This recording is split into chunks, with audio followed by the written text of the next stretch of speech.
ಎಂತಾದರೂ ಚಿಂತೆ ಬಿಡೋದು ಅಂತ ಒಂದು ಹಾಡಿದೆ, ನಾವೆಲ್ಲ ಕೇಳಿರ್ತೀವಿ. ಬ್ರಹ್ಮನಿಂದ ಹಿಡಿದು ಶಿವನವರೆಗೂ ಚಿಂತೆ ಇದೆ ಅಂತ. ರಚನಾ ಹುಚ್ಚು ಹುಚ್ಚು ಹುಚ್ಚು ಅಂತ ಇದ್ರೆ ಮೋಸ್ಟ್ಲಿ ಅವ್ರು ಹುಚ್ಚು ಬಗ್ಗೆ ಒಂದು ಆ ಥರ ಹಾಡು ರಚನೆ ಮಾಡ್ತಾರೇನೋ ಅಂತ ನಂಗೆ ಅನ್ನಿಸ್ತಾ ಇತ್ತು. ಭಗವಂತನ ಹುಚ್ಚು ಎಲ್ಲದಕ್ಕಿಂತ ಮೀಸಲು ಅಂತಾರೆ. ಅದರಲ್ಲೂ ಚೇತನ ದೇವಕಿ ಸೇವಾ ಕರೋ ನರ ಜನ್ಮ ಸಫಲ ಹೋ ಜಾಯ ಅಂತೀವಿ ನಾವು. ಜೀವ ಶಿವ ಜೀವ ಶಿವ ಜೀವ ಶಿವ ಅಂತ ವಿವೇಕಾನಂದರು ಹೇಳ್ತಾ ಇದ್ರು. ಆ ಥರ ಹುಚ್ಚು ನಮ್ಮೆಲ್ಲರನ್ನು ಇವತ್ತು ಒಟ್ಟು ತಂದಿದೆ ಅಂದ್ರೆ ಅದಕ್ಕಿಂತ ದೊಡ್ಡ ಹುಚ್ಚು ಬಹುಶಃ ಇಲ್ವೇನೋ. ಡಾಕ್ಟರ್ ವಿಜಯಲಕ್ಷ್ಮಿ ದೇಶಮನೇಜಿ ಅಂತ ಕಿದ್ವಾಯಿ ಹಾಸ್ಪಿಟಲ್ ತುಂಬಾ ಫೇಮಸ್ ಡಾಕ್ಟರ್, ತರಕಾರಿ ಮಾರ್ತಿದ್ರಂತೆ. ಅವರು ಆ ಥರ ಬೆಳೆದು ನಮ್ಗೆಲ್ಲರಿಗೂ ಅಡ್ವೈಸರಿ ಬೋರ್ಡ್ ಅಲ್ಲಿ ಇದ್ರು, ನಮ್ಮ ಸಂಸ್ಥೆಯಲ್ಲಿ ಕೂಡ. ಅವರಿಂದ ನಾವು ತುಂಬಾ ಒಂದು ಇನ್ಸ್ಪಿರೇಷನ್ ಪಡೆದಿದ್ದೀವಿ. ಅವ್ರು ಯಾವಾಗ್ಲೂ ಹೇಳೋರು, IT ಉದ್ಯೋಗ ತೊರೆದೆ ಅಂದ್ರೆ ಅವರು, ನನ್ಗೇನೋ ಅಲ್ಲಿವರೆಗೂ ಜೀವನದಲ್ಲೆಲ್ಲ ತೊರೆದ್ಬಿಟ್ಟು IT ಉದ್ಯೋಗ ಮಾಡ್ತಿದ್ನೇನೋ ಅನಿಸ್ತಿತ್ತು. ಯಾಕೆಂದ್ರೆ ಏನ್ ಬರ್ತಿತ್ತು, ದುಡ್ಡು ಬರ್ತಿತ್ತು ಅಷ್ಟೇ. ಈಗ ಒಳ್ಳೆ ನಿದ್ದೆ ಬರುತ್ತೆ, ಬೆಳಗ್ಗೆ ಎದ್ದು ದಿನ ಹೇಳಕ್ ಒಂದು ಉದ್ದೇಶ ಇದೆ ಜೀವನದಲ್ಲಿ ಅಂತ ಅನ್ಸುತ್ತೆ. ಅವಾಗ ಅವ್ರು ಯಾವಾಗ್ಲೂ ಅನ್ನೋರು, ನಂತರನೇ ಇನ್ನೊಂದು ಜನ IT ಉದ್ಯೋಗ ಬಿಟ್ಟಿದ್ರು. ನಾವೆಲ್ಲ ಯೂತ್ ಫಾರ್ ಸೇವಾ ಸಂಸ್ಥೆಯಲ್ಲಿ ಕೆಲಸ ಮಾಡುವಾಗ, ಎಂತ ಒಳ್ಳೆ ಹುಚ್ಚರ ಸಂತೆ ಇದು, ಎಂತ ಒಳ್ಳೆ ಹುಚ್ಚರ ಸಂತೆ ಅನ್ನೋರು. ಈ ಸೇವಾ ಕುಂಭ ಆ ಥರ ಒಂದು ಹುಚ್ಚರ ಸಂತೆ ಅಂತ ನಂಗೆ ಇವತ್ತು ಅನಿಸ್ತಾ ಇದೆ. ಆದ್ರಿಂದ ಈ ಒಂದಷ್ಟು ನನ್ನ ಅನುಭವಗಳು, ಕಥೆಗಳನ್ನು ಅಕ್ಕ ಆಗ್ಲೇ ಎಷ್ಟು ಅನುಭವಗಳು ಹಂಚ್ಕೊಂಡ್ಬಿಟ್ರು ಅಂದ್ರೆ, ಕೆಲವು ಕಡೆ ಕಾಡುಗಳಲ್ಲಿ ಜನಜಾತಿ ವನವಾಸಿಗಳ ಜೊತೆ ಇರೋ ಒಂದು ಅದೃಷ್ಟ ನನಗೆ ಲಭಿಸಿದೆ. ಅದೆಂಥ ಜೀವನ, ಅಲ್ಲೇ ಹೋಗಿರ್ಬೇಕಲ್ಲ ಅಂತ ಯಾವಾಗ್ಲೂ ಅನಿಸ್ತಾ ಇರುತ್ತೆ ನನಗೆ. ಸೊ ಒಂದಷ್ಟು ಕಥೆಗಳನ್ನ ಇವತ್ತು ನಿಮ್ ಜೊತೆ ಹಂಚ್ಕೊಳ್ಳೋಕೆ ನಾನು ಪ್ರಯತ್ನ ಪಡ್ತೀನಿ. ಸೇವೆಯ ವಿಸ್ತಾರದ ಬಗ್ಗೆ ಮಾತಾಡಬೇಕು ಅಂತ ಹೇಳಿದ್ರು. ಒಂದು 10 ವರ್ಷದಿಂದ ನನಗೆ ಸಿಕ್ಕಿರೋ ಬಹಳಷ್ಟು ದೊಡ್ಡ ಪುಣ್ಯ ಅಂತ ಹೇಳ್ಬೋದಂದ್ರೆ, ಭಾರತವನ್ನು ತಿರುಗಿ ಅಲ್ಲಿ ನಡೀತಿರೋ ಒಂದು ಸೇವಾ ಚಟುವಟಿಕೆಗಳನ್ನ ನೋಡಿ ಅದಕ್ಕೆ ನಾವೇನ್ ಬೆಂಬಲ ಕೊಡ್ಬೋದು ಅಂತ ಯೋಚನೆ ಮಾಡುವಂಥದ್ದು. ಇದೇ ತರ ಒಂದ್ಸರಿ ಹೋಗುವಾಗ ಒಂದು ಅನಾಥಾಶ್ರಮದಲ್ಲಿ ಇದ್ವಿ.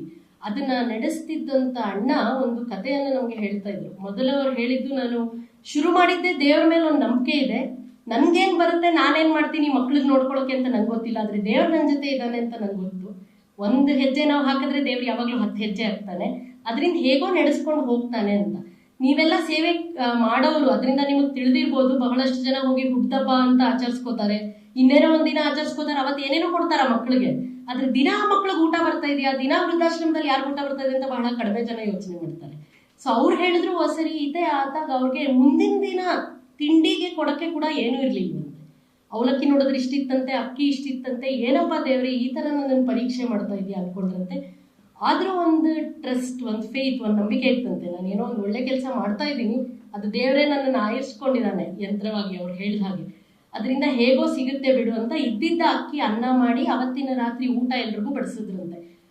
9:30 ಆಯ್ತಂತೆ, 10 ಆಯ್ತಂತೆ, 10:30 ಆಯ್ತಂತೆ. ಯೂಶಲಿ ಯಾರು ಕೊಡೋರು ಅವ್ರಿಗೆ ಸ್ವಲ್ಪ ಕಾಂಟ್ರಿಬ್ಯೂಷನ್, ಡೊನೇಷನ್ ಎಲ್ರಿಗೂ ಫೋನ್ ಮಾಡಿದ್ರಂತೆ. ಎಲ್ರು ನಾನು ಈ ಸರಿ ಇನ್ನೆಲ್ಲೋ ಕೊಟ್ಟಿದ್ದೀನಿ, ನನ್ನ ಹತ್ರನೇ ದುಡ್ಡಿಲ್ಲ, ಏನೋ ಒಂದು ಕತೆ ಹೇಳ್ತಾ ಇದ್ರಂತೆ. ಕೊನೆಗೆ 12 ಗಂಟೆ ಅಷ್ಟೊತ್ತಿಗೆ ಮಧ್ಯರಾತ್ರಿ ಬಂದ್ಬಿಟ್ಟು ಯಾರೋ ಗೇಟ್ ಹತ್ರ ಬಂದ್ರಂತೆ. ಗೇಟ್ ಹತ್ರ ಬಂದು ಬಾಗಿಲು ತಟ್ಟಿ, ನಮ್ಮ ಹತ್ರ ಒಂದಷ್ಟು ಅಕ್ಕಿ ಚೀಲಗಳಿದೆ, ನಾವಿಲ್ಲಿ ಹೈವೇಲಿ ಹೋಗ್ತಾ ಇದ್ವಿ, ನಮ್ಮ ಕಾರ್ ಪಂಚರ್ ಆಗೋಯ್ತು, ಇಲ್ಲೆಲ್ಲೂ ಅಂಗಡಿಗಳಿಲ್ಲ, ಆದ್ರೆ ನಮ್ಮ ಕಾರ್ನ ನೂಕಕ್ಕೇನೆ ಕಷ್ಟ, ಅದು ಇಷ್ಟು ಅಕ್ಕಿ ಚೀಲಗಳು ಇಟ್ಕೊಂಡು ನೂಕಕ್ಕೆ ಇನ್ನೂ ಕಷ್ಟ, ಅದರಿಂದ ಏನ್ ಮಾಡ್ಬೇಕು ಗೊತ್ತಿಲ್ಲದಾಗ ಯಾರೋ ಇಲ್ಲಿ ಒಂದು ಅನಾಥಾಶ್ರಮ ಇದೆ, ಬೇಕಾದ್ರೆ ಅಕ್ಕಿ ತಗೋತಾರ ಕೇಳಿ ಅಂದ್ರು. ಇದು ಯಾರು ಮಾಡಿದ ಸೇವೆ? ಅನಾಥಾಶ್ರಮ ನಡೆಸ ಅವ್ರು ದೊಡ್ಡವರಾದ್ರ ಅಥವಾ ಅಕ್ಕಿ ಕೊಡೋರು ನಾವು ಅಷ್ಟು ಅಕ್ಕಿ ಕೊಟ್ಟ ಅಂತ ಏನಾದ್ರೂ ತುಂಬಾ ಗೌರವ ಪಡ್ಕೋಬೋದ? ದೇವ್ರು ನೋಡ್ಕೋತಾನೆಲ್ಲ. ನಾನು ಯಾವಾಗ್ಲೂ ಅನ್ಕೋತಿರ್ತೀನಿ, ದೇವ್ರು ಒಂದು ಸುಂದರವಾದ ರಂಗೋಲಿ ಬರೀತಿದ್ದಾನೆ, ಅದೆಲ್ಲ ನಾವು ಚುಕ್ಕೆಗಳಷ್ಟೇ. ಎಷ್ಟು ಪುಣ್ಯವಂತರು ನಾವು. ಯಾರ ಮೂಲಕನಾದ್ರು ಮಾಡಿಸ್ಬೋದಿತ್ತು, ಅವತ್ತು ಆ ಕಾರ್ನವ್ರ ಮೂಲಕ ಅವ್ನ ಅಕ್ಕಿ ಕೊಡಿಸ್ದ. ಇವ್ರಿಗೆ ಮುಂದಿನ ದಿನ ತಿಂಡಿ ಊಟ ಇಲ್ಲದೆ ಇರುವಾಗ ಅನ್ನೋದು ಕೊಡಿಸ್ದ. ಇದರಲ್ಲಿ ಅವ್ನು ನಮ್ಮನ್ನ ಯಂತ್ರವಾಗಿ ಉಪಯೋಗಿಸ್ತಿದ್ದಾನೆ ಹೊತ್ತು. ಸ್ವಾಮಿ ವಿವೇಕಾನಂದರೇ ಹೇಳೋರಲ್ವಾ, ಧೂಳಿನಿಂದ ಕೂಡ ರಾಮಕೃಷ್ಣರ್ 100 ಜನ ನಂತರ ಸೃಷ್ಟಿ ಮಾಡ್ಬೋದು, ಆದ್ರೆ ಅವ್ರು ನನ್ನನ್ನು ಆರಿಸ್ಕೊಂಡಿದ್ದಾರೆ ಅಂತ ನಾನೆಂತ ಪುಣ್ಯವಂತ ಅಂತ. ಸ್ವಾಮೀಜಿನೇ ಹಂಗೆ ಹೇಳ್ಬೇಕಾದ್ರೆ ನಾವೆಲ್ಲ ಏನು? ಸೇವೆಯ ವಿಸ್ತಾರ ಅಂದಾಗ ನಾವೆಲ್ಲ ಬಹು ಸಹಜ.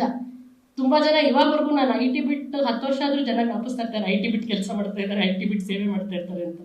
ಇಷ್ಟೊಂದು ಒಂದು ಈಗೋ, ಒಂದು ಅಹಂಕಾರ ನಮ್ಮಲ್ಲೂ ಬರ್ಬೋದು.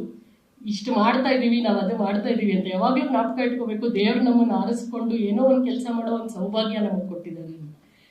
ಇದೇ ತರ ಇನ್ನೊಂದು ಕತೆ, ಪಲ್ಲವಿ ಆಶ್ರಮ ಅಂತಂದು ಭಾಗ್ಯನಗರ, ಹೈದರಾಬಾದ್, ತೆಲಂಗಾಣಲಿದೆ. ಅಲ್ಲಿ ಶ್ರೀದೇವಿ ಅನ್ನೋರು, ಅವರು ಒಂದು ಈ ರೋಡಲ್ಲಿ ಇರ್ತಾರೆ. ಬಹಳಷ್ಟು ಜನ ತಲೆಗೆ ಏನಾದ್ರು ಪೆಟ್ಟಾಗಿ ಅಥವಾ ಹುಚ್ಚಿಡಿದು ಅಂತ ಕರಿತೀವಿ ನಾವು, ಆ ಥರ ನೋಡಿ ಓಡ್ ಹೋಗೋರೆ ಜಾಸ್ತಿ. ಅಂಥವ್ರನ್ನ ತಗೊಂಬಂದಿಟ್ಟು ಆಶ್ರಮ ನಡೆಸ್ತಾರೆ. ಅಂದ್ರೆ ಅವ್ರಿಗೆ ಇನ್ಯಾರು ಇದು ಮಾಡ್ಬೋದು ರೋಡ್ ಮೇಲೆ. ಅವ್ರು ಒಂದ್ಸರಿ ಅಂತ ಅವ್ರು ಹೇಳಿದ ಕತೆ ನನಗೆ ನಂಬಕ್ಕಾಗದೆ ಕಣ್ಣಲ್ಲಿ ನೀರು ಬರ್ತಾ ಇತ್ತು. ಒಂದು ಹೆಣ್ಣು ಮಗಳು ಒಂದು ಮಗು ಹಡ್ದಿದ್ಲಂತೆ, ಬಸ್ ಸ್ಟ್ಯಾಂಡಲ್ಲಿ ಅವಳು ಗೊತ್ತೂ ಆಗಿರ್ಲಿಲ್ಲ. ಆ ಮಗು ಎಲ್ಲೋ ಬಿದ್ದಿತ್ತು, ಅವಳೆಲ್ಲೋ ಬಿದ್ದಿತ್ತು. ಎಷ್ಟು ದಿನ 3 ತಿಂಗಳು 4 ತಿಂಗಳು ಅವಳು ಎಷ್ಟು ಊಟ ಮಾಡಿರ್ಲಿಲ್ವೋ ಗೊತ್ತಿಲ್ಲ ಅಂತ. ತುಂಬ ಜನ ಅಂಥವ್ರನ್ನ ಮನೆಯಿಂದನೂ ಓಡಿಸ್ಬಿಡ್ತಾರೆ. ಅಂಥವ್ರನ್ನೆಲ್ಲ ಕರ್ಕೊಂಬಂದು ಶ್ರೀದೇವಿ ಅಕ್ಕ ನೋಡ್ಕೋತಾರೆ. ಒಂದು 30-40 ಜನ ಇದ್ರು ನಾನು ಹೋದ್ಸತಿ ಹೋದಾಗ ಕೂಡ. ಅವರು ಹುಷಾರಾದ್ಮೇಲೆ ಶ್ರೀದೇವಿ ಅಕ್ಕ ಅವ್ರ ಫ್ಯಾಮಿಲಿ ಏನಿದೆ ಅವ್ರ ಜೊತೆ ಜೋಡಿಸೋ ಅಂತ ಪ್ರಯತ್ನ ಮಾಡ್ತಾರೆ ಇವರೆಲ್ಲರೂ. ಒಂದು ಸರಿ ಒಂದು ಹುಡುಗ ಇದ್ದ, ಅವನು ಹುಷಾರಾದಾಗ ಈ ಪ್ರಯತ್ನ ಶ್ರೀದೇವಿ ಅಕ್ಕ ಭಾಳ ಮಾಡೋರಂತೆ. ಸೊ ಅವ್ರು ಬಂದಾಗ ಅವ್ರ ಪರಿವಾರ ಕಂಡು ಹಿಡಿಯೋದೇ ಕಷ್ಟ, ಯಾಕಂದ್ರೆ ಅವ್ರ ಹತ್ರ ಅವ್ರಿಗೇನು ಗೊತ್ತಿರಲ್ಲ. ತುಂಬ ಜನ ಮರ್ತೋಗಿರ್ತಾರೆ ಹುಷಾರಾಗೋಷ್ಟಲ್ಲ, ಅವ್ರು ಎಲ್ಲಿಂದ ಬಂದ್ರು ಅಂತಾನು ಮರ್ತೋಗಿರ್ತಾರೆ. ಈ ಹುಡುಗನ ಜೋಬಲ್ಲಿ ಮಾತ್ರ ಒಂದು ಫೋನ್ ನಂಬರ್ ಇತ್ತಂತೆ ಅವ್ನು ಬಂದಾಗ. ಅದನ್ನ 12 ವರ್ಷ ಶ್ರೀದೇವಿ ಅಕ್ಕ ಹಂಗೆ ಇಟ್ಕೊಂಡಿದ್ರಂತೆ. ಮಧ್ಯೆ ಇವ್ನು ಹುಷಾರಾಗ್ತಾ ಇದ್ದಾನೆ ಅಂತ ಗೊತ್ತಾದಾಗ ಫೋನ್ ಮಾಡೋರಂತ ಅದು ಯಾರು ಎತ್ತಿರ್ಲಿಲ್ಲ. ಕೊನೆಗೊಂದಿನ ಮನೆ ಮತ್ತೆ ಕ್ಲೀನ್ ಮಾಡುವಾಗ, ದೀಪಾವಳಿ ಈಗಿನೂ ಮುಗ್ದಿದೆ, ತುಂಬಾ ಜನ ಕ್ಲೀನ್ ಮಾಡ್ತಾರೆ, ಆವಾಗ ಇನ್ನೊಂದು ಸಲ ಪ್ರಯತ್ನ ಮಾಡ್ಬಿಡೋಣ ಫೋನ್ ಮಾಡಿ, ಸಿಕ್ಕಿದ್ರೆ ಎಂಥ ಪುಣ್ಯ ಅವ್ರ ಕುಟುಂಬದವ್ರು ಸಿಗ್ಬೋದು ಅಂತ. ಶ್ರೀದೇವಿ ಅಕ್ಕ ಫೋನ್ ಮಾಡಿದ್ರಂತೆ. ಆ ಕಡೆ ಫೋನ್ ಎತ್ತದವ್ರು ಹೇಳಿದ್ರಂತೆ, ತುಂಬಾ ವರ್ಷದಿಂದ ನಾನು ನನ್ನ ತಮ್ಮನ ಹುಡುಕ್ತಿದ್ದೆ, ಈ ನಂಬರ್ ನನಗೆ ಉಪಯೋಗಿಸೋದು ಇಲ್ಲ, ಅದಕ್ಕೆ ಅದೆಲ್ಲೋ ಬಿದ್ದಿತ್ತು. ಸಿಮ್ ಬಿಸಾಕಕ್ಕೆ ಮುಂಚೆ ಇನ್ನೊಂದ್ಸರಿ ಫೋನಲ್ಲಿ ಹಾಕಿ ನೋಡೋಣ, ಅಕಸ್ಮಾತ್ ನನ್ನ ತಮ್ಮ ಏನಾದ್ರು ಫೋನ್ ಮಾಡ್ತಾನೇನೋ ಅಂತ ಅವತ್ತವ್ರು ಸಿಮ್ ಹಾಕಿದ್ರಂತೆ. ಶ್ರೀದೇವಿ ಅಕ್ಕ ಅವತ್ತೇ ಆ ನಂಬರ್ನ ಎತ್ತು ಒಂದು ಕೊನೆ ಸತಿ ಪ್ರಯತ್ನ ಮಾಡೋಣ ಅಂದ್ಕೊಂಡಿದ್ರು. ಯಾರು ಮಾಡಿದ್ರು ಇದನ್ನ ಮತ್ತೆ ಸೇವೆ? ಯಾರು ಅವ್ರ ಸೇವೆ ಅನ್ಕೋಬಹುದು? ಈ ತರ ಬರ್ದಿರ್ತಾನೆ ದೇವರು. ಇಷ್ಟು ಸುಂದರವಾಗಿ ಅವ್ನು ಬರ್ದಿರೋ ಕಥೆಯಲ್ಲಿ ನಾವೆಲ್ಲ ಎಲ್ಲೋ ಒಂದು ಚಿಕ್ಕ ಚೈನ್ ಅಂತೀವಲ್ಲ, ಒಂದು ಲಿಂಕ್ ಆ ಚಿಕ್ಕ ಚೈನಲ್ಲಿ. ಅದಕ್ಕೆ ನಂಗೆ ರಂಗೋಲಿಲಿ ಒಂದು ಚುಕ್ಕೆ ಅಂತ ನಂಗೆ ಯಾವಾಗಲೂ ಅನಿಸ್ತಾ ಇರುತ್ತೆ. ಸೊ ಇದು ಸೇವೆಯ ಒಂದು ಅನುಭವ ಅಂತ ನಂಗೆ ಅನ್ಸುತ್ತೆ. ಎಷ್ಟು ಪುಣ್ಯ ಅನ್ಕೊಂಡಿರ್ಬೇಕು ನಾವು. ಈ ಥರ ಒಂದು ಚಿಕ್ಕದು ಮಾಡಕ್ಕೆ ಸಿಕ್ಕಿದ್ರು. ಕೋವಿಡ್ ಟೈಮಲ್ಲಿ ಕೂಡ ಬಹಳಷ್ಟು ಜನ ಅನ್ಕೋತಿದ್ರು ಮನೇಲಿ ಇದೇನು ಮಾಡ್ಬೋದು ಅಂತ. ಸೇವೆಯ ಅವಕಾಶ ಸಿಕ್ತವ್ರಿಗೆ ಹೋಗ್ಲಿ ಬಿಡು ಅಂತ ಟೈಮಲ್ಲಿ ನಾನೇನೋ ಒಂದು ಮಾಡಿದ್ನಲ್ಲ, ನನ್ನ ಜೀವನದ್ದು ಒಂದು ಉಪಯೋಗ ಆಯಿತು ಅಂತ ಅನ್ಕೊಂಡು. ಸೊ ಇದನ್ನ ಸೇವೆಯ ವಿಸ್ತಾರ ನಾವು ಬೆಳೆದು ಹೋದ ಹಾಗೆ ಇದನ್ನ ಮರಿಬಾರ್ದು. ಭಗವಂತ ಆರಿಸ್ಕೊಂಡಿದ್ದಾನಲ್ಲ, ಎಷ್ಟು ಚಿರಋಣಿಯಾಗಿ ನಾವಿರಬೇಕು ಅಂತ. ಇನ್ನೊಂದು ಅವ್ರು ತುಂಬ ಚೆನ್ನಾಗಿ ಹೇಳಿದ್ರು, ಸಮುದಾಯನ ನಾವು ಯಾವಾಗಲೂ ಯಾವ ಥರ ನೋಡ್ತೀವಿ ಅಂತ. ಅವ್ರಿಗೇನೋ ಬೇಕು ನಮ್ಮಿಂದ, ನಾವು ಅವ್ರಿಗೆ ಕೊಡ್ತೀವಿ, ಅವ್ರು ತಗೋತಾರೆ, ಅದೇ ನಮ್ಮ ಯಾವಾಗಲೂ ಕಲ್ಪನೆ. ನಾನು ಇದೇ ಥರ ಒಂದು ಜನಜಾತಿ ಪ್ರದೇಶ ನೀವು ಹೇಳಿದ ಥರನೇ ಹೋಗಿದ್ದೆ ರೀಸೆಂಟಾಗಿ, ಒಂದು 3-4 ತಿಂಗಳ ಹಿಂದೆ. ಒಡಿಸ್ಸಾಲಿ ಗಂಜಾಮ್ ಡಿಸ್ಟ್ರಿಕ್ಟ್ ಅಂತ, ಬಹಳ ಬ್ಯಾಕ್ವರ್ಡ್ ಅಂತ ಅಂತಾರೆ. ನನ್ನ ಪ್ರಕಾರ ಅವ್ರು ಜಾಸ್ತಿ ಫಾರ್ವರ್ಡ್ ನಮಗಿನ್ನ. ಅಲ್ಲಿ ಒಂದು ಕೊನೆಯ ಹಳ್ಳಿ ಬುಗುಡ ಅಂತ ಒಂದು ಬ್ಲಾಕ್ ಇದೆ. ಅಲ್ಲಿ ಕಿರಿಯಾಂಬ ಮತ್ತು ಭಾರತ್ ಶಾಹಿ ಅನ್ನೋ ಹಳ್ಳಿಗಳಲ್ಲಿ ಕೋವಿಡ್ ಸಮಯದಲ್ಲಿ ಬಹುತೇಕ ಜನಕ್ಕೆ ಅವರ ಒಂದು ಲೈವ್ಲಿಹುಡ್, ತಿಂಗಳ ಹೆಂಗೆ ದುಡ್ಕೊಂಡು ತಿನ್ನಬೇಕು ಅನ್ನೋದನ್ನ they had to undergo a big loss. ತುಂಬ ಜನ ಇದರಲ್ಲಿ ಡೈಲಿ ಲೇಬರ್ ಇರ್ಬೋದು, ಅಥವಾ ಎಲ್ಲಾನು ಕಟ್ಟಾಗಿದ್ರಿಂದ ರೋಡ್ ಕಟ್ಟಕ್ಕೆ ಹೋಗೋರು ಎಲ್ಲ ತುಂಬ ಜನಕ್ಕೆ ಇರಲಿಲ್ಲ. ಅದರಿಂದ ಸೇವಾ ಇಂಟರ್ನ್ಯಾಷನಲ್ ವತಿಯಿಂದ ನಾವು ಇಂಥ ಹೆಣ್ಣು ಮಕ್ಕಳಿಗೆ ಎಸ್ಪೆಷಲಿ ಈ ಥರ ತರಬೇತಿ ನೀಡಿ ಅವರು ಹೇಗೆ ದುಡ್ಕೊಳ್ಳೋ ಹಂಗೆ ಮಾಡ್ಬೋದು ಅವ್ರ ಕುಟುಂಬಕ್ಕೆ ಅಂತ ಒಂದಷ್ಟು ಆಕ್ಟಿವಿಟಿ ಮಾಡಿದ್ವಿ. ಸೊ ಈ 2 ಏರಿಯಾಗಳಲ್ಲಿ ಮೇಕೆಗಳನ್ನು ಕೊಟ್ಟಿದ್ವಿ ನಾವು ಹೆಣ್ಮಕ್ಳಿಗೆ. ಅಲ್ಲಿ ಮೇಕೆ ಹಾಲು ಜಾಸ್ತಿ ಮಾರಾಟ ಮಾಡ್ತಾರಂತೆ. ಹಾಗೆ ಇವ್ರು ಹೇಳ್ದಾಗೆ ಅವ್ರಿಗೆ ತಿನ್ನಕ್ಕೆಲ್ಲ ನಾವಿಲ್ಲೇ ಬೆಳ್ಕೊಂಡು ತಿಂತೀವಿ ಅನ್ನೋರು. ದಿನ ಏನೋ ಒಂದು ಕಿತ್ತವರು. ನಾನೊಂದು ವಾರ ಇದ್ದೆ ಅವ್ರ ಜೊತೆ, ಪುಣ್ಯ ದಿನ ಏನೋ ಕಿತ್ಬಿಟ್ಟು ಅಡುಗೆ ಮಾಡೋರು. ಎಷ್ಟು ಚೆನ್ನಾಗಿರುತ್ತೆ ಅಂದ್ರೆ ಅದು ನೋಡಿರಲಿಲ್ಲ ನಾನು ಯಾವತ್ತೂ ಮುಂಚೆ. ಅವ್ರಿಗೆ ಈ ಮೇಕೆಗಳು ಕೊಟ್ಟಿದ್ವಿ. ನಾವು ಈ ಪ್ರಾಜೆಕ್ಟ್ ಅಪ್ಲಿಕೇಶನ್ ಫಿಲ್ ಮಾಡುವಾಗ ಫೋನ್ ನಂಬರ್ ಬೇಕು ಅಂತ ಕೇಳಿದ್ವಿ ಎಲ್ರಿಗೂ. ಯಾಕಂದರೆ ಕೆಲವು ಸರಿ ಸ್ವಾಭಾವಿಕವಾಗಿ 20 ಜನಕ್ಕೆ ಕೊಡ್ತೀವಿ ನಾವೇನಾದರೂ ಸಹಾಯ ಅಂತಂದಾಗ ಯಾವುದೋ ಹೆಸರುಗಳು ಬರೀತಾರೆ, ಅವ್ರು ಇರೋದು ಇಲ್ಲ ಕೆಲವು ಸಂಸ್ಥೆಗಳಲ್ಲಿ, ಅದಾಗದು ಉಂಟು. ಫೋನ್ ನಂಬರ್ ಕೇಳಿದ್ವಿ. ಅಲ್ಲಿಂದ ಫೋನ್ ಮಾಡಿದವರು ಆ ಹಳ್ಳಿ ಯಾರ ಹತ್ರನೂ ಫೋನ್ ಇಲ್ಲ ಅಂದ್ರು. ನಮ್ಮ ಪ್ರಕಾರ ಈ ನಡುವೆ ಅಭಿವೃದ್ಧಿ ಅಂದರೆ ಫಸ್ಟ್ ಫೋನ್ ಇಟ್ಬಿಟ್ರೆ ಅಭಿವೃದ್ಧಿ ಅಂದ್ಕೊಂಡಿದ್ದೀವಲ್ವಾ. ಕೆಲವು ಸರಿ ನೀವು ಹೋದಾಗ ಬಸ್ತಿಗಳಲ್ಲೆಲ್ಲ ನೋಡ್ತೀರಾ, ಏನಿಲ್ಲದಿದ್ರು ಒಂದು ಸೆಲ್ ಫೋನ್ ಇರುತ್ತೆ, ಎಲ್ಲ ಕಡೆ ಒಂದು ಸೆಲ್ಫಿ ತೆಗಿತಾ ಇರ್ತಾರೆ. ಸೆಲ್ಫ್ ಕಾನ್ಫಿಡೆನ್ಸ್ ಥರ ಸೆಲ್ಫಿ ಕಾನ್ಫಿಡೆನ್ಸ್ ಇದೆ ಈ ನಡುವೆ ಅಂತ ಇರ್ತೀವಿ.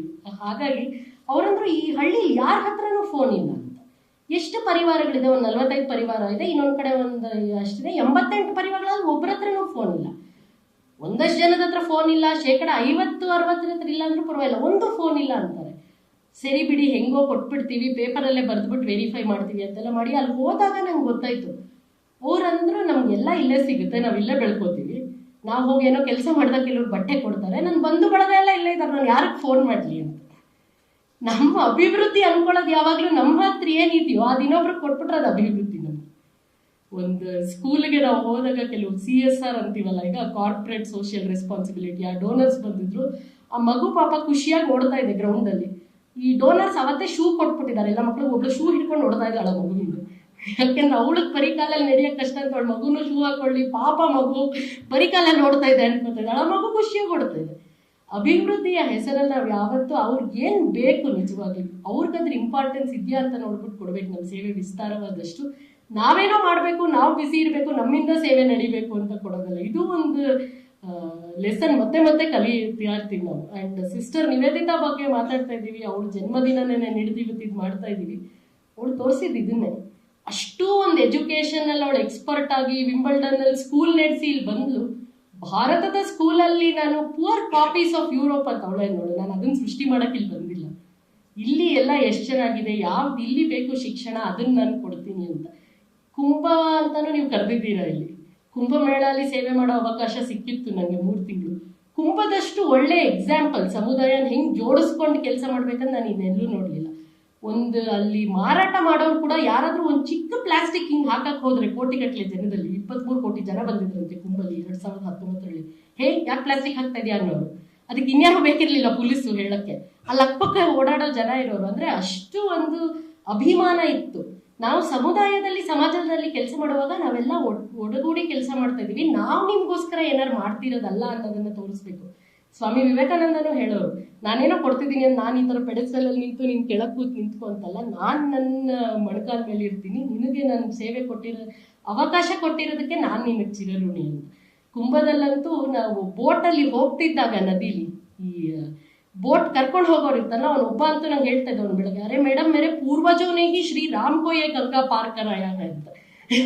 ನನ್ನ ಪೂರ್ವಜರು ಯಾರಿದ್ರೋ ಶ್ರೀರಾಮನ್ನೇ ನಾವೇ ಪಾರ್ ಮಾಡಿಸಿದ್ದಿಲ್ಲ ಅಂದ್ರೆ ನೋಡಿ ಅವ್ರಿಗೆ ಎಷ್ಟು ಅಭಿಮಾನ ಇದೆ ಅವ್ರ ಕೆಲ್ಸದ ಮೇಲೂ. ನಾವೇನು ಚಿಕ್ಕ ಕೆಲಸ ಏನು ಬೋಟ್ ಅನ್ಕೋತೀವಿ. ಡಿಗ್ನಿಟಿ ಆಫ್ ಲೇಬರ್ ಅಂತ ಗ್ರೇಟಾಗಿ ಇಂಗ್ಲೀಷಲ್ಲಿ ಹೇಳ್ತೀವಲ್ಲ, ಅದು ಯಾವಾಗಿಂದ ಇದೆ ನೋಡ್ಕೊಳ್ಳಿ. ಅವನೊಂದು ಕೇವಟನ್ ಕೂಡ ನನ್ನ ಪೂರ್ವಜರು ಮಾಡಿಸಿದ್ದು ರಾಮಂಗೆ ಅನ್ನೋ ಥರ ಇತ್ತು. ಸೊ ಈ ಸಮುದಾಯನ ನಾವು ಅರ್ಥ ಮಾಡಿಕೊಂಡು ಇಂಡಿಯಾದಲ್ಲಿ ಅದಕ್ಕೆ ನಾವು ಕಮ್ಯುನಿಟಿ ಡೆವಲಪ್ಮೆಂಟ್ ಅನ್ನಲ್ಲ, ಕಮ್ಯುನಿಟಿ ಲೆಡ್ ಡೆವಲಪ್ಮೆಂಟ್ ಅಂತೀವಿ. ಸಮುದಾಯದಿಂದ ನಮಗೆ ತಿಳಿಯುತ್ತೆ ಅವ್ರಿಗೆ ಏನು ಬೇಕು ಅಂತ. ಅವರೆಲ್ಲ ಜ್ಞಾನ ಇದೆ, ವಿಸ್ಡಮ್ ಇದೆ, ಅದನ್ನ ನಾವು ಮುಂದಕ್ಕೆ ತಗೊಂಡು ಹೋಗ್ಬೋದಂತ. ಇದು ಒಂದು ನಾವು ಸೇವೆ ವಿಸ್ತಾರ ಆಗಿ ಕರಿಬೇಕಾಗಿರೋ ಒಂದು ದೊಡ್ಡ ಪಾಠ ಅಂತ ನನಗೆ ಅನ್ಸುತ್ತೆ. ಹೀಗೆ ಇನ್ನೊಂದು ಕತೆಗಳ ಮೂಲಕನೇ ಜಾಸ್ತಿ ಹಂಚ್ಕೋತೀನಿ.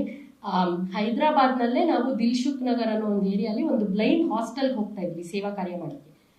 ಕಣ್ಣಿಲ್ಲದೆ ಇರೋ ಸ್ಟೂಡೆಂಟ್ಸ್ಗೆ ಇವಾಗ ಸ್ವಲ್ಪ ಬೆಟರ್ ಇದೆ. ಒಂದು 8 ವರ್ಷದ ಹಿಂದೆ ನೀವು ನೋಡಿದ್ರು ಅವ್ರಿಗೆ ಬ್ರೈಲಲ್ಲಿ ಬುಕ್ಸ್ ತುಂಬ ಸಿಗ್ತಾ ಇರಲಿಲ್ಲ. ನಾವು ಬುಕ್ ಸಿಗೋದೇ ಕಷ್ಟ ಅನ್ಕೋತೀವಿ, ಬ್ರೈಲಲ್ಲಂತೂ ಸಿಗ್ತಾನೆ ಇರಲಿಲ್ಲ. ಇಡೀ ಹೈದರಾಬಾದ್ ಅನ್ನೋ ದೊಡ್ಡ ಊರಿಗೆ ಒಂದು ಬ್ರೈಲ್ ಪ್ರಿಂಟರ್ ಇತ್ತಷ್ಟೆ. ಸೊ ಈ ಮಕ್ಕಳು ಪಾಪ ಲೆಸನ್ಸ್ನ ಒಂದು, ನೀವು ಎಷ್ಟು ಜನ ನೋಡಿದಿರಿ ಗೊತ್ತಿಲ್ಲ, ಒಂದು ನೀಡಲ್ ಥರ ಇರುತ್ತೆ, ಅದ್ರ ಮೇಲೆ ಒಂದು ನಾಬ್ ಇರುತ್ತೆ, ಅದರಲ್ಲಿ ಅವ್ರು ಬರ್ಕೋತಾರೆ ಲೆಸನ್. ಇಮ್ಯಾಜಿನ್ ಒಂದು ಪೇಜ್ ಬರೆಯೋಕ್ಕೆ ಅವ್ರಿಗೆ ಒಂದು 4 ಗಂಟೆ ಗೊತ್ತಾಗುತ್ತೆ. ಹಿಡ್ಕೊಂಡು ಅವ್ರ ಕೈ ಎಷ್ಟು ನೋವು ಬರ್ಬೋದು. ಅದಕ್ಕೆ ನಾವು ವಾಲಂಟಿಯರ್ಸ್ ಕಳಿಸ್ತಾ ಇದ್ವಿ ಆ ಲೆಸನ್ಸ್ ಅವ್ರಿಗೆ ಓದೋಕ್ಕೆ ಅಥವಾ ಆಡಿಯೋ ರೆಕಾರ್ಡಿಂಗ್ ಮಾಡೋಕ್ಕೆ. ಅಲ್ಲಿ ಬಸವರಾಜು, ಹರೀಶ್ ಅಂತೆಲ್ಲ ಹುಡುಗರಿದ್ರು. ಅವ್ರು ಒಂದ್ಸತಿ ನಾನು ಕೇಳಿದ್ರು, ಅಕ್ಕ ನೀವು ಯಾಕೆ ಯಾವಾಗಲೂ ನಮ್ಗೇನು ಬೇಕು ಅಂತೀರ, ನಾವೇನು ಮಾಡ್ಬೋದು ಅಂತ ಹೇಳಿ ಸಮಾಜಕ್ಕೆ ಅಂತ. ಇನ್ ಕೈಂಡ್ ಆಫ್ ಇದು ಯಾವಾಗಲೂ ನಾವು ಸೇವಿತರು ಯಾರಿದ್ದಾರೋ ಇವ್ರಿಗೇನೋ ಬೇಕು ನಮ್ಮಿಂದ ಅಂತ ನೋಡ್ತಾ ಇರ್ತೀವಿ. ಅವರು ಸೇವಕರಾಗ್ಬೋದು ಅಂತ ನಾವು ಯಾವತ್ತಾರ ಯೋಚನೆ ಮಾಡಿದ್ದೀವಿ. ಆ ಒಂದು ಭಾವನ ನಾವು ಸೇವಾ ವಿಸ್ತಾರ ಮಾಡುವಾಗ ಮೂಡಿಸ್ಕೋಬೇಕು. ಇವತ್ತಿನ ಕನ್ಯಾಕುಮಾರಿಯಿಂದ ನಿನ್ನೆಯನ್ನು ವಾಪಸ್ ಬಂದೆ ನಾನು. 4 ದಿನ ಕನ್ಯಾಕುಮಾರಿ, ತಿರುವನಂತಪುರಮಲ್ಲಿ ಕೆಲವು ಪ್ರಾಜೆಕ್ಟ್ಸ್ ಇದೆ ನಾನು ಹೋಗಿದ್ದೆ. ತಿರುವನಂತಪುರಮಲ್ಲಿ ಇರೋ ಟೀಮ್ನವ್ರು ಹೇಳ್ತಾ ಇದ್ರು, ಹೊಸದೊಂದು ನಾವು ಪ್ರಾಜೆಕ್ಟ್ ಥರ ಶುರು ಮಾಡಿದ್ದೀವಿ. ಏನು ಅಂದರೆ 1 person 1 rupee 1 day ಅಂತ.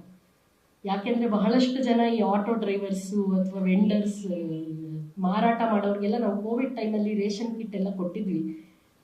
ಯಾವಾಗಲೂ ಅವ್ರಿಗೆ ನಾವು ತಗೊಳ್ಳೋರು ನಾವು ಏನು ಅನ್ನಿಸ್ಬಾರ್ದು, ಅವರನ್ನು ಕೂಡ ನಾವು ಎಂಪವರ್ ಮಾಡಿ ನೀವು ಸಹ ದಾನ ಕೊಡ್ಬೋದು ಅಂತ ಮಾಡ್ಸೋಕ್ಕೆ ಬರೀ ಮಿಡಿಲ್ ಕ್ಲಾಸು ಹೈ ಕ್ಲಾಸು ಯಾರೋ ಕೊಡೋರು ಅಂತಲ್ಲ. ಈ 1 person 1 day 1 rupee ಅಂತ ನಾವು ಶುರು ಮಾಡಿದ್ದೀವಿ. ಎಷ್ಟು ಖುಷಿಯಾಗಿ ಅವರೆಲ್ಲ ಈ ಸಮಾಜದ ಸೇವೆಯ ಚಳುವಳಿಯಲ್ಲಿ ಸೇರಿದ್ದಾರೆ ಅಂತ. ಈ ಥರ ನಾವು ಸೇವಿತರಿರೋರು ಸೇವಕರಾಗ್ಬೋದಾ, ಇದನ್ನ ನಾವು ಯೋಚನೆ ಮಾಡಬೇಕಾಗಿರೋದು ಒಂದು ಸೇವೆಯ ವಿಸ್ತಾರದ ಅಂಗ. ಕೊನೆಯಾಗಿ ಹೇಳಬೇಕಾದ್ರೆ ಸ್ವಾಮಿ ವಿವೇಕಾನಂದರು 3 ತುಂಬ ಒಳ್ಳೆ ವಾಕ್ಯಗಳನ್ನು ಹೇಳಿದರು. ಒಂದು ಸಂಸ್ಥೆ ಆಗಲಿ ಇದನ್ನ ವಿಸ್ತಾರ ಮಾಡಬೇಕಾದ್ರೆ, ನಮ್ಮ ದೇಶ ಅಭಿವೃದ್ಧಿ ಆಗಬೇಕಾದ್ರೆ 3 ಇರಬೇಕು ಅಂತ. Conviction in the power of goodness, ಒಳ್ಳೇದಾಗುತ್ತೆ ಅನ್ನೋ ನಂಬಿಕೆ ಇರಬೇಕು. ನಮ್ಗಳಿಗೂ ಬಹಳ ಸಲ ಮಾಡ್ತಾ ಹೋಗ್ತೀವಿ, ಅಯ್ಯೋ ಇದೇನು ಚೇಂಜೇ ಆಗಿಲ್ಲ, ಏನು ನಿಜವಾಗ್ಲೂ ನಾನು ಏನಕ್ಕೋಸ್ಕರ ಕೆಲಸ ಮಾಡ್ತಾ ಇದ್ದೀನಿ ಅಂತ ಅನಿಸ್ತಾನೆ ಇರುತ್ತೆ. ಹೌದು, ಇಂಗ್ಲೀಷ್ ಹೇಳ್ಕೊಡಕ್ಕೆ ಹೋದೆ, ಆ ಮಗು ಇಂಗ್ಲೀಷೇ ಮಾತಾಡಲಿಲ್ಲ, ಅಥವಾ ಆ ಮಗುಗೆ 15 ಬರ್ತಾ ಇತ್ತು, ಬರಲೇ ಇಲ್ವಲ್ಲ 50 ಮ್ಯಾಥ್ಸಲ್ಲಿ. ಎಷ್ಟು ಒಂದು ಪೇಷನ್ಸ್ ಬೇಕಿದಕ್ಕೆ ಅಂತ. ನಾವು ಹುಟ್ಟಿರುವ ನಾಡು ಯಾವುದು? ಸುಭಾಷ್ ಚಂದ್ರ ಬೋಸ್ ಭಾರತಕ್ಕೆ ಸ್ವಾತಂತ್ರ್ಯ ತಂದುಕೊಡುವಾಗ, it is not important which of us will live to see India free, it is just important that she should be free ಅಂದಿದ್ರು. ನನ್ನ ತಾಯಿಗೆ ಸ್ವಾತಂತ್ರ್ಯ ಸಿಕ್ಕಿದ್ರೆ ಸಾಕು, ನಾವು ಯಾರು ಇರ್ತೀವೋ ಇಲ್ವೋ ನಮಗೇನು ಬೇಕು ಇಲ್ಲ. ಹಾಗೆ ಈ ಸೇವೆ ಅನ್ನೋದು ಒಂದು ಯಜ್ಞ. ನಾವಿರ್ತೀವೋ ಇಲ್ವೋ ಗೊತ್ತಿಲ್ಲ, ಬಟ್ ಯಾವತ್ತೋ ಒಂದಿನ ಅದ್ರದ್ದೊಂದು ರಿಸಲ್ಟ್ ಸಿಕ್ಕುತ್ತೆ ಅಂತ. ಒಂದು ಕೋತಿದ್ದು ಬಹಳ ಸ್ವಾರಸ್ಯಕರವಾದ ಕತೆ, ಜೋಕ್ ಇದೆ, ನೀವೆಲ್ಲ ಕೇಳಿರ್ಬೋದು. ಊಟ ಹುಡುಕಿ ಹುಡುಕಿ ಸಾಕಾಗಿ ಆ ಕೋತಿ ಕಡಲೆಕಾಯಿ ಗಿಡ ನೆಟ್ಕೊಂತದೆ. ದಿನ ಎತ್ತು ನೋಡೋದಂತೆ ಕಡಲೆಕಾಯಿ ಬೆಳೆದಿದ್ಯಾ ಅಂತ. ಬೆಳೆದಿರುತ್ತಾ? ಎಷ್ಟು ಬೇಕು ಸಮಾಧಾನ ಇಲ್ಲಿ ಕೆಲಸ ಮಾಡೋಕ್ಕೆ. ಆಮೇಲೆ ಯಾರೋ ಹೇಳಿದ್ರು ಆಗಲೇ, ಫಲದ ಇಚ್ಛೆ ಇಲ್ಲ ನಮಗೆ ಅಂತ. ಸೇವೆ ಮಾಡ್ತಾ ಇದ್ದೀವಿ, ದಿನ ಇಲ್ಲಿ ಬಂತು ಆಯ್ತಾ, ಚೇಂಜ್ ಆಯ್ತಾ ಅಂತ ಕೋತಿ ಥರ ಕಡಲೆಕಾಯಿ ಹುಡುಕಬಾರ್ದು ನಾವು ಅಂತ. ಸೊ ಈ ಒಂದು ನಂಬಿಕೆ ತುಂಬ ನಮಗೆ ಮುಖ್ಯ. ಹೋದ ತಿಂಗಳಿನೂ ನಾನು ವಾಯ್ನಾಡ್ ಹತ್ರ ಮುಟ್ಟಿಲ್ಲ ಅಂತಿದ್ದೆ ಜಾಗದಲ್ಲಿ, ಎಷ್ಟು ಜನಕ್ಕೆ ಗೊತ್ತು ಅಂತ ಗೊತ್ತಿಲ್ಲ. ಪದ್ಮಶ್ರೀ ಧನಂಜಯ್ ಸಖದೇವ್ಜಿ ಅಂತ, ಅವರು 40 ವರ್ಷದಿಂದ ಅಲ್ಲಿ ಜನಜಾತಿಗಳ ಮಧ್ಯ ಹೆಲ್ತ್ ಇದನ್ನ ಇಟ್ಕೊಂಡು ಬಹಳಷ್ಟು ಕೆಲಸ ಮಾಡ್ತಾ ಇದ್ದಾರೆ. ನಾಗ್ಪುರಿನ ಡಾಕ್ಟರು. ಫಸ್ಟ್ ಬಂದಾಗ ಅವ್ರು ಹೇಳ್ತಾ ಇದ್ರು ಮಲಯಾಳಂ ಇರಲಿ, ಅವ್ರು ಮಾತಾಡೋ ಮಲಯಾಳಂ ಮಲಯಾಳಿಗಳಿಗೆ ಗೊತ್ತಿಲ್ಲ, ನನಗಂತೂ ಏನೂ ಅರ್ಥ ಆಗ್ತಾ ಇರಲಿಲ್ಲ. ಆದರೂ 40 ವರ್ಷದಿಂದ ಅಲ್ಲಿ ಕೆಲಸ ಮಾಡ್ತಾ ಇದ್ದಾರೆ. ಅವರು ಮೆಡಿಸನ್ ಕೂಡ ತಗೋತಿರ್ಲಿಲ್ಲ. ಅವ್ರು ಹೇಳ್ತಿದ್ರು ಅಲ್ಲಿ ಜನಾಂಗದ ನಂಬಿಕೆ ಅಂದರೆ ನಾವೇನೋ ತಪ್ಪು ಮಾಡಿದ್ರೆ ದೇವ್ರು ನಮಗೆ ಶಿಕ್ಷೆ ಕೊಡೋಕ್ಕೆ ಈ ಒಂದು ಇದು ಕೊಟ್ಟಿದ್ದಾನೆ ರೋಗ, ಅದನ್ನ ನಾವು ಕರ್ಮ ಕಳ್ಕೋಬೇಕು, ಮೆಡಿಸಿನ್ ತಗೋಬಾರ್ದು ಅಂತ. ಅಂಥವ್ರ ಮಧ್ಯ 40 ವರ್ಷದಿಂದ ಕೆಲಸ ಮಾಡ್ತಿದ್ದಾರೆ. ನಾವು 2 ವರ್ಷಕ್ಕೂ ಚೇಂಜ್ ಹುಡುಕ್ತಾ ಇರ್ತೀವಿ. ಸೊ ಈ conviction in power of goodness ಒಳ್ಳೇದಾಗೇ ಆಗುತ್ತೆ. ಎಷ್ಟು ಎಕ್ಸಾಂಪಲ್ಸಲ್ಲಿ ನಾವೇ ನೋಡಿದೀವಲ್ಲ, ದೇವ್ರು ನಡೆಸ್ತಿದ್ದಾನೆ. ನಮ್ಮ ಒಂದು ಪಾತ್ರ ನಾವು ಚೆನ್ನಾಗಿ ಮಾಡಬೇಕು. Second, absence of jealousy or suspicion ಅಂತ ಸ್ವಾಮೀಜಿ ಹೇಳ್ತಾರೆ. ಅದು ಯಾರಲ್ಲೂ ಇಲ್ಲ, ನಂಗೆ ಆಗಲೇ ಗೊತ್ತು. ಹೊಟ್ಟೆ ಕಿಚ್ಚು ನಾವೆಲ್ಲಿ ಪಡ್ತೀವಿ, ಒಟ್ಟಿಗೆ ಕೆಲಸ ಮಾಡ್ತೀವಿ, ಇನ್ನೊಬ್ರು ಮಾಡೋ ಸೇವೆ ನಾವು ಖುಷಿ ಪಡ್ತೀವಿ. ಅದಕ್ಕೆ ಇವತ್ತು ನಾವೆಲ್ಲ ಸೇರಿದೀವಲ್ವ ಕುಂಭ ಅಂತ. ವಾವ್, ಇಲ್ಲಿ ನಡೆಯುತ್ತಾ, ಹಿಂಗೆ ನಡೆಯುತ್ತಾ, ಅವರಷ್ಟು ಮಾಡೋದ್ರಂದ್ರೆ ನಮ್ಗೆ ಇನ್ನೂ ಖುಷಿ ಕೊಡುತ್ತೆ, ಹೊಟ್ಟೆ ಕಿಚ್ಚಿಲ್ಲ. ಮೂರನೇದು ಸ್ವಾಮೀಜಿ ಹೇಳ್ಬೋದು, helping and being with every one who wants to be and do good. ಯಾರ್ಯಾರು ಒಳ್ಳೆ ಕೆಲಸ ಮಾಡ್ತಿದ್ದಾರೋ ಅವ್ರಿಗೆಲ್ಲ ನಾವು ಸಪೋರ್ಟ್ ಮಾಡ್ತೀವಿ ಅಂತ. ಬಹಳಷ್ಟು ಕಡೆ ನಾವು ಇವತ್ತು ನೋಡ್ತೀವಿ, ಪಾಲಿಟಿಕ್ಸಿಂದ ಎಲ್ಲ ಕಡೆ ನೆಕ್ಸ್ಟ್ ಲೈನ್ ಆಫ್ ಲೀಡರ್ಶಿಪ್ ಇಲ್ಲ ಅಂತ ಹೇಳ್ತೀವಿ. ಇನ್ನಷ್ಟು ಜನ ನಾಯಕರ ಸೃಷ್ಟಿ ನಾವು ಮಾಡಲ್ಲ, ಬಿ ಆ್ಯಂಡ್ ಮೇಕ್ ಅಂತ ಕೂಡ ಸ್ವಾಮೀಜಿ ಹೇಳಿದ್ರು. ನಾವು ಮಾತ್ರ ಮುಂದುವರಿಯೋದಲ್ಲ, ಯಾರ್ಯಾರಿಗೆ ಈ ಥರ ಒಂದು ಅವಕಾಶ ಬೇಕು, ಈ ಪ್ಲಾಟ್ಫಾರ್ಮ್ ಸೋದರಿ ನಿವೇದಿತಾ ಪ್ರತಿಷ್ಠಾನ ನೀವು ಕೊಟ್ಟಿದ್ದೀರಾ, ಆ ಥರ ನಾವು ಕೊಡ್ತಾ ಹೋಗಬೇಕು. ಅವಾಗ ನಾವು ಸೇವೆ ಕಾರ್ಯ ಮಾಡ್ತಾ ಇದ್ದೀವಿ, ನಮ್ಮ ಕಾರ್ಯವನ್ನು ವಿಸ್ತಾರ ಮಾಡ್ತೀವಿ ಅಂತ ಅರ್ಥ. ಬಹುತೇಕ ಕಡೆ ಹೇಳೋದುಂಟು, ಆರ್ಮಿಲಿ ಹೇಳ್ತಾರಲ್ವಾ, ಫಸ್ಟ್ ಭಾರತ, ಆಮೇಲೆ ನನ್ನ ಜೊತೆ ಇರೋರು ಬೇರೆಯವರು, ಕೊನೆಗೆ ನನ್ನನ್ನು ನಾನು ಹಾಕ್ಕೋತೀನಿ ಅಂತ. ಆ ಥರ ಸೇವೆಯವರು ಕೂಡ ಮೊದಲು ಬರೋದು ಉದ್ದೇಶ, ಆಮೇಲೆ ಸಂಸ್ಥೆ, ಆಮೇಲೆ ನಾನು ಲಾಸ್ಟ್. ನನಗಿನ್ನ ನನ್ನ ಸಂಸ್ಥೆ ಮುಖ್ಯ, ಸಂಸ್ಥೆಗಿನ್ನ ಉದ್ದೇಶ ಮುಖ್ಯ. ಯಾರ್ಯಾರು ಕೆಲಸ ಮಾಡ್ತೀರೋ ಅವ್ರಿಗೆಲ್ಲ ನಾವು ಸಪೋರ್ಟ್ ಮಾಡೋಣ ಅಂತ ಈ ಒಂದು ನಿಟ್ಟಿನಲ್ಲಿ ನಾವು ಕಾರ್ಯ ಮಾಡಬೇಕು. ರಾಮಕೃಷ್ಣ ಪರಮಹಂಸರ 16 ನೇರ ಶಿಷ್ಯರಿದ್ರು. ಅವ್ರ ಬಗ್ಗೆ ಒಂದು ಬುಕ್ ಇದೆ, ಗಾಡ್ ಲಿವ್ ವಿತ್ ದೆಮ್ ಅಂತ. ದೇವರ ಅವರೊಡನೆ ಇದ್ದ, ಅದೇ ಥರ ದೇ ಲಿವ್ ವಿತ್ ಗಾಡ್ ಅಂತಿದೆ. ಅವರ ಗೃಹಸ್ಥ ಭಕ್ತರು ಅವ್ರ ಜೊತೆ ಇದ್ದಿದ್ದು. ಅದ್ರ ಬಗ್ಗೆ ಒಂದು ಹಾಡು ಇದೆ, ಪೂರ್ತಿ ದೊಡ್ಡ ಹಾಡು. ಅದರಲ್ಲಿ ಬಲರಾಮ್ ಬೋಸ್ ಅನ್ನೋ ಒಬ್ರ ಬಗ್ಗೆ, ಸೇವೆಯಲ್ಲೇ ಸಾರ್ಥಕತೆಯ ಸಂದೇಹ ಬಲರಾಮನ್ ಅಂತಿದೆ. ಈ ಸೇವೆ ನಾವು ಯಾವಕ್ಕೆ ಮಾಡ್ತಾರೆ, ಯಾವುದಕ್ಕೋಸ್ಕರ ಮಾಡ್ತಾರೆ? ಕೆಲವರು ಜಾಯ್ ಆಫ್ ಗಿವಿಂಗ್ ಅಂತಾರೆ, ಕೆಲವರು ಇದು ನಮ್ಮ ಡ್ಯೂಟಿ ಅಂತಾರೆ. ಸೇವೆ ಎಲ್ಲ ಸಾರ್ಥಕತೆ ಸಿಕ್ಕಿದೆಯಾ ನಿಮಗೆ, ಅವಾಗ ಅದನ್ನು ಮಾಡಿ ಅಂತ. ನನ್ನ ಜೀವನ ಸಾರ್ಥಕ ಆಯಿತು ಅಂತ ಯಾವ್ಯಾವುದಕ್ಕೂ ಹೇಳ್ತೀವಿ ನಾವು. ಬಟ್ ಸೇವೆ ಅನ್ನೋದು ಒಂದು ಪಾಸ್ಟ್ ಟೈಮ್ ಅಲ್ಲ, ಅಥವಾ ನಂಗೆ ಇವತ್ತು ಟೈಮ್ ಇದೆ, ನಂಗೆ ಇವತ್ತು ಇಷ್ಟ ಆಯಿತು, ಇದನ್ನು ಮಾಡ್ತೀನಿ ಅನ್ನೋದಿಲ್ಲ. ಆ ಒಂದು ನಿಟ್ಟಿನಲ್ಲಿ ನಮ್ಮ ಗುರು ಸ್ವಾಮಿ ಪುರುಷೋತ್ತಮಾನಂದಜಿ ಹೇಳೋರು, ಏನು ಮಾಡೋದು, ತಪಸ್ಸಿನ ದೃಷ್ಟಿಲಿ ಮಾಡಬೇಕು ಅಂತ. ಆ ಸೇವೆ ಅನ್ನೋದು ನಮ್ಮ ತಪಸ್ಸಾಗಬೇಕು, ಒಂದು ಆ್ಯಕ್ಟ್ ಆಫ್ ವರ್ಷಿಪ್, ನಮ್ಮ ಪೂಜೆ ಆಗಬೇಕು. ಆ ಥರ ಮಾಡಿದಾಗ ಅದೊಂದು ದೊಡ್ಡ ಸೇವಾ ಯಜ್ಞ ಆಗುತ್ತೆ. ಅದೇ ಥರ ನಾವು ಮಾಡಬೇಕಾಗಿರೋದು, ಭಗವಂತ ನಮ್ಮನ್ನು ಅದಕ್ಕೋಸ್ಕರ ಆರಿಸ್ಕೊಂಡಿದ್ದಾನೆ. ಒಬ್ಬೊಬ್ಬರು ಯಜ್ಞಕ್ಕೆ ಹಾಕ್ತಾರಲ್ಲ ಒಂದು ಸಮಿಧೆ, ಅದು ಅಂತ ಭಾವಿಸಿ ಕೆಲಸ ಮುಂದುವರಿತಾ ಇರಲಿ.